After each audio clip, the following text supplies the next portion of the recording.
खामोश हो गई सुरीली आवाज। नहीं रहे मशहूर सिंगर केके।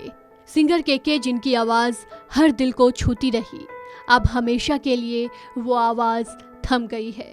अचानक उनके निधन से देश भर में शोक की लहर छा गई है। बताया जा रहा है कि लाइव कॉन्सर्ट के दौरान उनकी तबीयत बिगड़ी और उनकी मौत हो गई। केके 53 साल के थे। कोलकाता के मंच पर हम रहे ना रहे कल, याद आएंगे ये पल, अपने इसी गाने के साथ उन्होंने अपना आखिरी सफ़र तय किया। केके के इस तरह अचानक चले जाने से पीएम नरेंद्र मोदी, अमित शाह के अलावा बॉलीवुड की कई हस्तियां शॉक्ड हैं और ट्वीट कर सिंगर को अपनी श्रद्धांजलि दे रहे हैं। पीएम मोदी ने लिखा, केके के नाम से मशहूर सिंगर कृष्ण कुमार कुन्नाथ के असामयिक निधन से दुखी हूँ। उनके गानों ने इमोशंस की एक वाइड रेंज को दर्शाया जो सभी उम्र के लोगों के साथ जुड़ा था। हम उन्हें उनके गानों के जरिए हमेशा याद रखेंगे। उनके परिवार और प्रशंसकों के प्रति संवेदना, शांति। पीएम मोदी के अलावा अमित शाह ने भी सिंगर के निधन पर दुख जताया। ट्वीट करके उन्होंने लिखा, केके बहुत ही टैलेंटेड और वर्सेटाइल सिंगर थे। उनका असामयिक निधन बहुत ही दुखद और भारतीय संगीत के लिए एक बहुत बड़ी क्षति है। अपनी गिफ्टेड आवाज़ से उन्होंने अनगिनत संगीत प्रेमियों के मन पर एक अमिट छाप छोड़ी है। उनके परिवार और प्रशंसकों के प्रति मेरी गहरी संवेदना है, शांति। बॉलीवुड हस्तियों में अजय देवगन से लेकर अक्षय कुमार तक सिंगर केके के निधन से सदमे में हैं। अजय देवगन ने सिंगर के निधन पर अफसोस जताते हुए ट्वीट किया, ये बहुत ही अशुभ लगता है। लाइव परफॉर्मेंस के ठीक बाद केके के निधन की खबर भयानक है। जिन फिल्मों में उन्होंने गाया था उनसे मैं जुड़ा था, इसलिए उनका यूं जाना दिल को और भी दुख दे गया। कृष्ण कुमार कुन्नाथ की आत्मा को शांति मिले, उनके परिवार के लिए प्रार्थना और संवेदना। वहीं अक्षय कुमार ने ट्वीट किया, केके के दुखद निधन के बारे में जानकर दुखी हूँ और स्तब्ध हूँ। ओम शांति। इसके अलावा सिंगर मोहित चौहान ने केके के साथ अपनी तस्वीर को साझा करते हुए लिखा, ये सही नहीं किया, ये आपके जाने का समय नहीं था। ये आखिरी बार था जब हम टूर की घोषणा करने के लिए एक साथ थे। तुम कैसे जा सकते हो?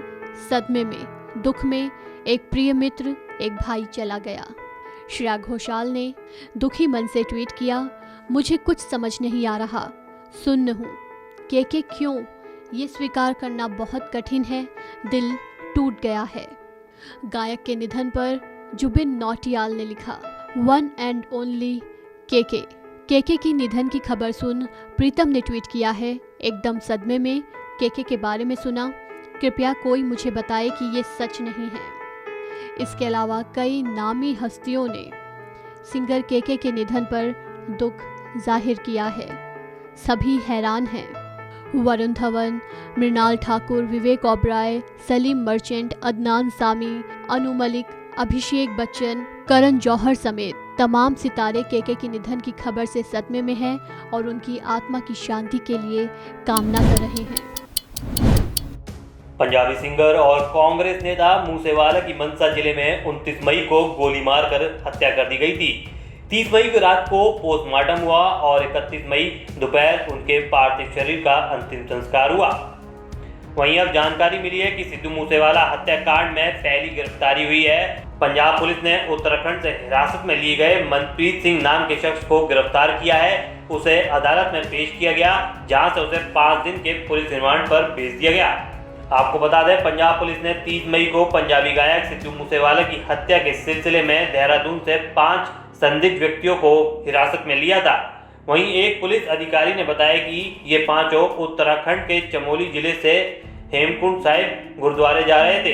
इन 5 लोगों को यहां शिमला बाईपास रोड से हिरासत में लिया गया और पूछताछ के लिए पंजाब ले जाया गया था। उन्होंने कहा कि पंजाब पुलिस अब ये पता लगाएगी कि गायक की हत्या में इनकी क्या भूमिका थी। सिद्धू मूसेवाला मर्डर केस में पंजाब पुलिस ने 2 लोगों को फिरोजपुर जेल से प्रोडक्शन वारंट पर लिया है।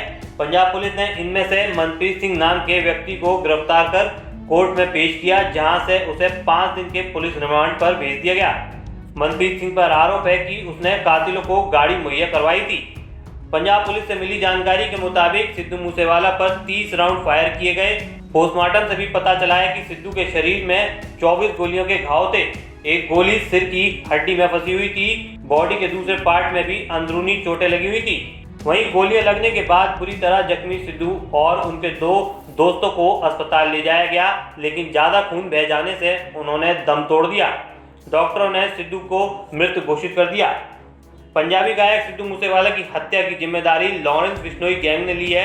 सिद्धू मूसेवाला कनाडा में पढ़ने के लिए गए थे, जिसके बाद जब वो पंजाब लौटे तो सिंगर बन के लौटे। सिद्धू मूसेवाला कई विवादों से भी जुड़े हुए थे। पंजाब सरकार द्वारा सिद्धू मूसेवाला की सुरक्षा वापस लिए जाने के एक दिन बाद उनकी हत्या हुई थी। महंगाई की मार से जनता त्रस्त है। पेट्रोल डीजल से लेकर सब्जियों के दाम आसमान छू रहे हैं। इसी बीच राहत की खबर भी मिली है। एलपीजी सिलेंडरों की कीमत घटाई गई है। सरकारी पेट्रोलियम कंपनियों ने एलपीजी सिलेंडर के नए रेट जारी किए हैं। 19 किलो वाला कमर्शियल एलपीजी सिलेंडर 135 रुपए सस्ता हो गया है। नई कीमत आज से लागू हो गई है। महंगाई के बीच कमर्शियल सिलेंडर के दाम कम होने से लोगों को राहत मिलने की उम्मीद की जा रही है। रेट में कटौती के बाद दिल्ली में अब 19 किलो वाला एलपीजी सिलेंडर 2,354 रुपए की जगह 2,219 रुपए में मिलेगा। कोलकाता में इसकी कीमत अब 2,454 रुपए से घटकर 2,322 रुपए हो गई है। देश की आर्थिक राजधानी मुंबई की बात करें तो मुंबई में अब ये 2,306 रुपए की जगह 2,171 रुपए 50 पैसे में मिलेगा, जबकि चेन्नई के ग्राहकों को 2,507 रुपए की जगह 2,373 रुपए कमर्शियल एलपीजी सिलेंडर के लिए देने होंगे। हालांकि घरेलू एलपीजी सिलेंडर पर कोई राहत नहीं मिली है। 14.2 किलो वाले घरेलू सिलेंडर की कीमत ना तो कम हुई है और ना ही बढ़ी है। ये अब भी 19 मई वाले रेट से ही मिल रहा है। घरेलू सिलेंडर की कीमत कई शहरों में 1,000 रुपए के पार है। दिल्ली में घरेलू एलपीजी सिलेंडर की कीमत 1,003 रुपए है। गौरतलब है कि इससे पहले पिछले महीने 19 तारीख को घरेलू सिलेंडर्स के साथ साथ कमर्शियल दोनों तरह के सिलेंडर के दाम बढ़ाए गए थे।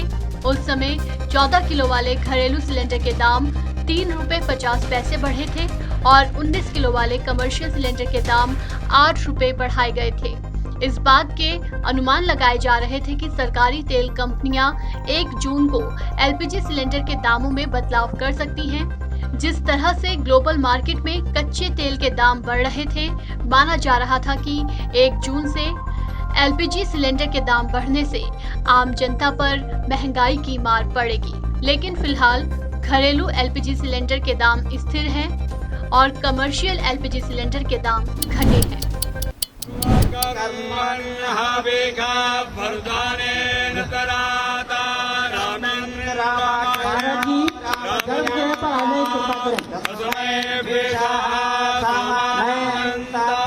मुख्यमंत्री महोदय, अयोध्या में बन रहे भव्य राम मंदिर के लिए आज ऐतिहासिक दिन रहा।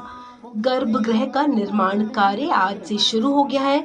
मुख्यमंत्री योगी आदित्यनाथ ने बुधवार को गर्भगृह के निर्माण के लिए पहली शिला रखी है। मुख्यमंत्री योगी आदित्यनाथ राम मंदिर निर्माण स्थल पहुंचे और मंत्रोच्चार के बीच गर्भगृह की आधारशिला रखी। गर्भगृह का पहला पत्थर रखने के बाद मीडिया से बात करते हुए योगी आदित्यनाथ ने कहा कि अब वो दिन दूर नहीं जब मर्यादा पुरुषोत्तम भगवान श्री राम का भव्य मंदिर अयोध्या धाम में बनकर तैयार हो जाएगा। सीएम योगी ने कहा कि ये मंदिर भारत का राष्ट्र मंदिर होगा। श्री राम जन्मभूमि मंदिर निर्माण कार्य का शुभारंभ लगभग 2 वर्ष पहले प्रधानमंत्री मोदी जी के कर कमलों से शुभारंभ हुआ और सफलतापूर्वक ये कार्यक्रम आगे बढ़ रहा है। आज हमारा सौभाग्य है कि श्री राम जन्मभूमि मंदिर के गर्भगृह में भी अब शिलाओं को व्यवस्थित रूप से रखने की जो शास्त्रीय परंपरा थी उसका आज यहाँ पर सफलतापूर्वक निर्वहन का कार्यक्रम पूज्य संतों और मंदिर निर्माण से जुड़े हुए न्यास के पदाधिकारियों की उपस्थिति में आज यह कार्य भी प्रारंभ हो चुका है। अब मंदिर निर्माण का कार्य द्रुत गति से आगे बढ़ेगा और सैकड़ों वर्षों की जो भारत की आस्था जिस पवित्र कार्य के लिए तरस रही थी, वह दिन बहुत दूर नहीं जब मर्यादा पुरुषोत्तम भगवान श्री राम का भव्य मंदिर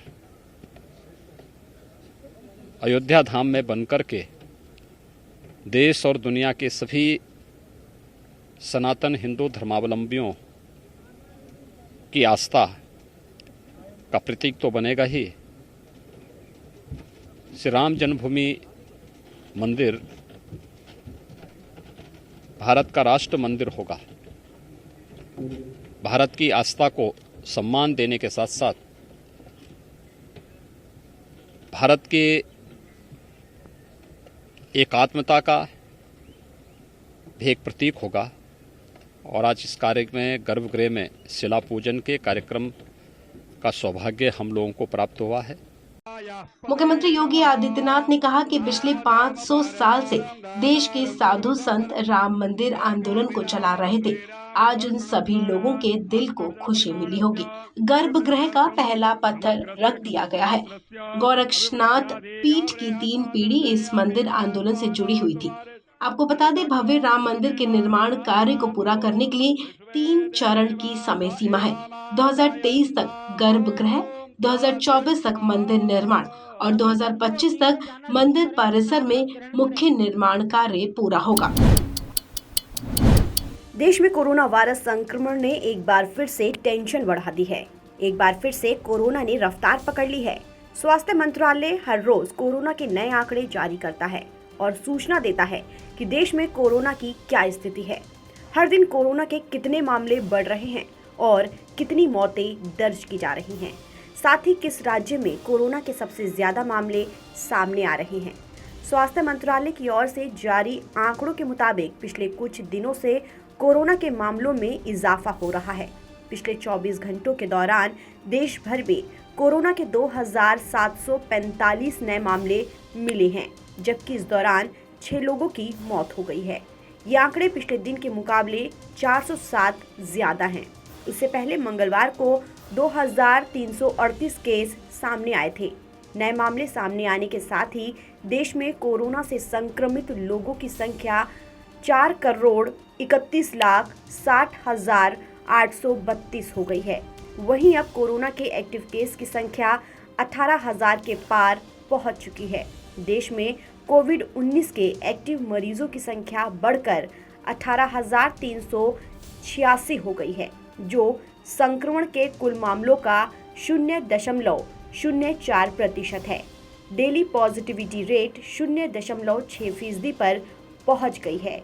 पिछले 24 घंटे में कुल 2,236 लोगों ने कोरोना को मात दी है, जिससे इनकी संख्या 4,26,17,810 पर पहुंच गई है। कोरोना मरीजों के ठीक होने की राष्ट्रीय दर 98.74% है। वहीं साप्ताहिक संक्रमण दर 0.61% है। कोरोना को लेकर सबसे ज्यादा चिंता महाराष्ट्र और दिल्ली ने बढ़ाई है। यहां तेजी से केस बढ़ रहे हैं। महाराष्ट्र में मंगलवार को कोरोना वायरस संक्रमण के 711 नए मामले दर्ज किए गए और एक मरीज ने संक्रमण की वजह से दम तोड़ दिया। दिल्ली में पिछले 24 घंटों के दौरान कोविड-19 के 373 नए मामले दर्ज किए गए और एक मरीज की मौत हो गई। वहीं संक्रमण दर 2.15% दर्ज की गई। तो वहीं गुजरात में कोविड-19 के 45 और तमिलनाडु में 98 मामले सामने आए हैं। इधर कोरोना संक्रमण से बचाव के लिए जारी वैक्सीनेशन के आंकड़ों को देखें तो अब देश में 193,57,00,000 से ज्यादा लोगों को वैक्सीन दी जा चुकी है, जबकि 85 करोड़ से ज्यादा लोगों की कोरोना टेस्ट किया गया है। बीते 24 घंटे में 4.5 लाख से ज्यादा कोरोना टेस्ट किए गए हैं। बता दें कि देश में कोरोना महामारी की ताज़ा रिपोर्ट में कोरोना के हर दिन सामने आ रहे मामलों में उतार चढ़ाव का सिलसिला जारी है। हर दिन कोरोना के मामलों में बढ़ोतरी हो रही है। हालांकि पहले के मुकाबले कोरोना वायरस काबू में है। फिलहाल इस खबर में इतना ही। देश और दुनिया की तमाम खबरों के लिए आप बने रहिए वन इंडिया हिंदी के साथ।